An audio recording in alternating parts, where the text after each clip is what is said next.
tey jii booy xool Abdoulaye Wade pratiquement il est seul ñi ko waroon ñëpp xaaj bi yëpp dem nañ ci Macky Sall am na ñu leen di wax sax ne dañoo transhumé dem loolu tamit est-ce que du amul raison bu ne j'ai été trahi foofu. mais dama ne la muy wax xawma ko jéemuma ko xam gëstuwuma ko analyser wuma ko man li ma xam man mooy bi ñu perte élection yi xëy na bokk naa ci ñu Wade jëkk a waxtaanal quel est l'avenir quel mooy suñu avenir politique. moo tax ngeen dégg depuis 2012 man may théoriser les retrouvailles de la grande famille libérale moom it mu ànd ci ak man jox ci ay jéego joxe ci ay assurance joxe ci ay directives ni bu leen attaquer Macky Sall c'est votre frère jàppale leen ko donc man may théoriser les retrouvailles de la grande famille libérale ñama doon xas naan ma wooy da ngay trahir da nga def li da nga defee ñoo ma fa gën a jege ñoo ma gën a jege tey Macky Sall Abdoulaye lui-même est-ce que dafa réeroo ak Macky Sall wala bu dee réeroo it bu ñu amee ci lu ñu réeroo am na ci lu bari lu ñu réeroowul lu nit ñi xam ak lu nit ñi xamul. kon ñu ngi gisee ñoom ñaar. xaw ma fi mu nekk ñi ngi gisee wula déet mais dama ne am na lu bari lu ñu séq ñoom ñaar ci lu ñu xam ak lu nit ñu xamul man sama jëmmi bopp lu ma xam lu ma dox lu ma wax ak lu jaar ci man de 2012 à nos jours ba ci li nit ñi teg seen bët mooy Abdoulaye Wade taal otoom dem seeti Macky Sall këram. Macky Sall ànd ak Abdoulaye Wade jóge Massalikul Jinaan yóbbu ko ba këram ñu saafonte donc moom sagar mi moom moo mën a wax ak Macky Sall di jëflante ak moom waxuma la ñeneen donc à ce niveau là gisuma ci benn problème man waaw. léegi bu ñu ñëwee si fan yi passé dañ ko soulevé woon problème mu troisième mandat bi ñëpp di la si tooñ am ñu dem sax ba naan Ndiaye Ilimix parce que am na ñoom yow def nga conférence parce que nga ne dañoo comprendre say propos ndax buñ ne président Macky Sall mandat bi ni mu ko yoree mën na ko yor ba bés bu ko neexee mu bàyyi ko. est-ce que mën nga indiwaat ay précisions si wax yooyu nan nga ko waxee woon ak nan lañ ko comprendre. est-ce que mën nga ma laaj la dara est-ce que mës nga dégg sama làmmiñ troisième mandat mënoo ma ci tontu mosoo dégg ma wax troisième mandat moi je parle pas de troisième quatrième ou cinquième mandat c'est pas mon ça ne m'intéresse pas li ma wax mooy ci démocratie kenn du limiter les mandats du président est-ce que dañu limiter na mandat député yi député de mën nga ko doon ba saa booy dee. maire mën nga ko doon ba saa booy dee pourquoi président mënoo ko doon ba saa bu sénégalais doyalee ci yow gis nga réewu démocratie benn combat la nit ñi war a mëne mooy combat élection jaar ci yoon dès lors que élection yi wóor na la ni kenn mënu ko truquer kenn mënu ko sàcc ku bëgg a doon candidat doonal candidat peuple bi muy décider de kan moo war a nekk président ak ku warul nekk président. kon yow da nga d'accord Macky Sall bu ñu d'accord moom mu nekk président à vie. mais yow luy président à vie. mais bu fekkente ne fu ko neex mën na voter mën na falu saa su ko neexee président à vie la ñuy am. loolu mooy président à vie loolu mooy président à vie mais non attends il faut être sérieux c'est-à-dire que booy wax au moins da ngay xam ni ngay wax lan la président à vie mooy président bu falu te dootul falee ko loolu mooy président à vie. mais rythme bi nga wax ni dootul am lu kon dara lu ko baare kon mën na falu dootul falee ko ti. ndax lan du fale ko bu ko Sénégal bëggee wàcce ko. non bu fekkente ne sénégalais bu ñu ko falee tabaat ko mën nañ am président dafay toog ba heure bu ko neexee loolu laa la wax. loolu du président à vie moo bu nekk dafa am lu mu tekki un président à vie ou bien je sais pas maire à vie ou bien nangam xul lu mu ma doon à vie moo bu ñu la falee dootoo wàcc ba bagay dee loolu du sax waxu nit à la limite dama ni ci démocratie élection yi na jaar ci yoon dès lors que élection di jaar ci yoon mais 2012. Abdoulaye Wade dafa briguer un mandat ñu ne ko amoo droit briguer mandat bi parce que def nga 2 mandats conseil constitutionnel ni non am na droit briguer mandat est-ce que dafa tax mu gagné gagnewul parce que le peuple sénégalais a décidé que Abdoulaye Wade mii dootul doon suñu président Macky Sall ak Demba xam nga yéen wax Macky Sall man waxuma waxu Macky Sall man su may def une proposition du pour benn doomu aadama proposition bi may def c'est pour le Sénégal. alors su fekkee ne élection ngi jaar ci yoon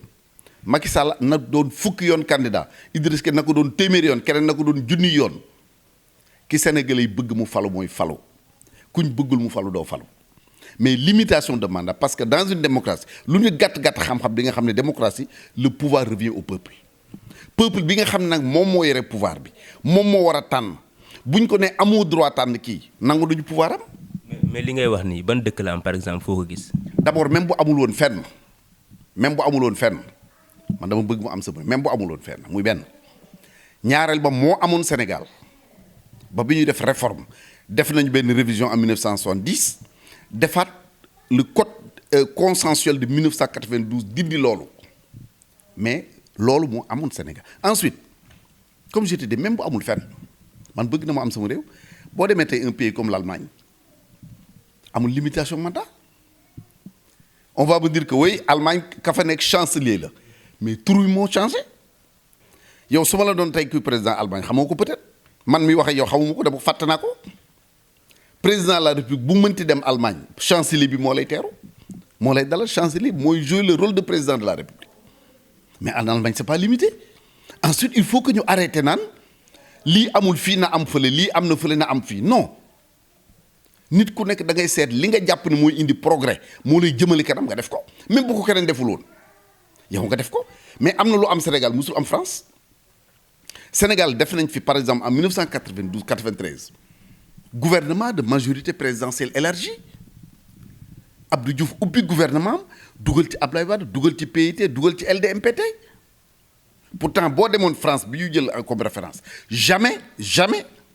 nga gis par exemple la droite nekk au pouvoir jël gauche bi di leen dugal ci pouvoir bi amu fa seen réalité ñoom loolu la ñun suñu réalité du loolu ensuite idéologie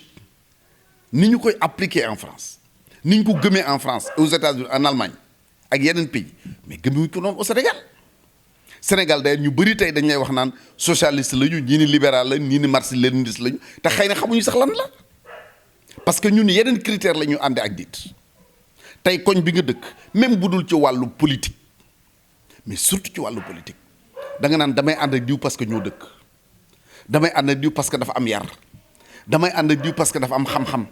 dafay ànd ak diw parce que dafa yéwén damay ànd parce que romb naa ko jéggi di dem feneen voilà les réalités du Sénégal donc ñun bu ñu amee suñu réalité dañuy war di dox tey tenir compte suñu ay réalité mais c'est pas parce que France lii la ñu wax wala Allemagne la wax que forcément dañ ko war a def non. léegi ba tey bu ñu see coowal troisième mandat bi. bii ba waxuma troisième mandat. non mais dañuy aborder question boobu. Macky Sall ne woon na ni oui ni non sa commentaire. mais man avant Macky Sall di wax nii oui nii non man maa bind ci presse bi te gis naa d'ailleurs Moustapha Diakhaté reprendre ko di wax naan Macky Sall conforte Serigne Mbacké Ndiaye avant Macky Sall di ko wax man maa bind ci duggaatal ci les réseaux sociaux di nga ko gis ma ne ko monsieur le président vous n'avez pas le droit de répondre à cette question parce que boo nee waaw damay doon candidat installé ci réew mi campagne électorale pour 4 ans boo nee du ma doonaat candidat ñi nga xam ne ñoo nekk ak yow nekk dans ton gouvernement ou bien dans ton équipe ou dans la majorité présidentielle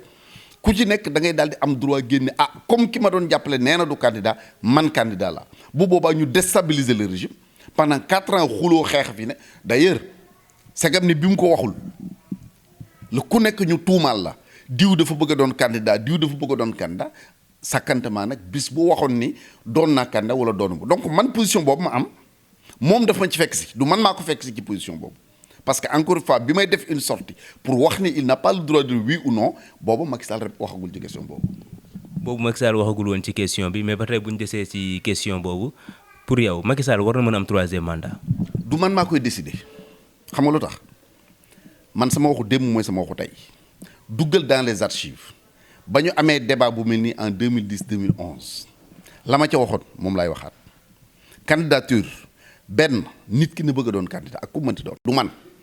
tey su ma la tooñoon tribunal ngay dem doo at fajal sa bopp bu déclaration waree am kuy def déclaration candidature conseil constitutionnel nga koy defee ku conseil constitutionnel wax ne candidat nga candidat da comme ni doo candidat du man maay interpréter la constitution. mais est-ce que du dàqaatee moo tax gars yi ragal cee wax ni. pardon. dàq yi muy dàq gars yi moo tax gars yi ragal. je n'en sais rien c'est pour man loolu du débat du ma ci discuter parce que du débat dama leen mës a wax ne du débat tooguma ba tey ma naan du débat dama mës a wax ne du débat lu nekk bu jotee ña ko war a wax li olof naan du wax dafa jooy ñu ne ko looy jooy mu ni dañ maa wax te jotut wala dañ maa wax te waxuñu ma fañ ma war a waxee wala ka ma war a wax waxuma dama ni la encore une fois candidature dafa am jamono buñ ca eggee ku bëgg a doon candidat di nga dem conseil constitutionnel jël sa dossier déposé ku conseil constitutionnel wax ni candidat nga comme ni doo candidat d'ailleurs maa ngi dégg il y a une semaine ou deux